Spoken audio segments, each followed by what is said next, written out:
مصطفى شاب بهيئة طفل، طوله لا يتعدى المتر وعمره يجاوز 24 سنة. حرم من النمو الطبيعي رغم أن ولادته كانت طبيعية، والسبب يقول الأطباء نقص حاد في هرمونات نمو عظامه.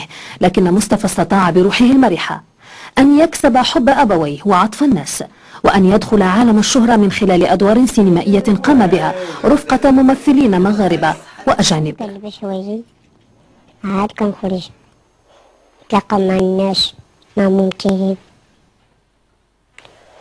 والناس مزيانين وتصورت معاهم، كيحبوني بزاف بزاف بزاف.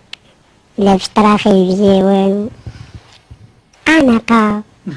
مصطفى النهار اللي زاد عادي كي خوتو، زعما السن ديالو هو هذاك، ما ناقص حتى شهر، يعني 9 شهور ديالو هو هذاك. واحد طبيبه نصرانيه هذيك هي اللي ولات وزناتو وداك الشيء، وبقات كتعطينا واحد الادويه، واحد الفيتامينات، وداك هي اللي قالت لنا الصحه ديالو هي هذيك، العظم ديالو ما غيتزاد، ما هذا هو الحاله اللي يبقى فيه.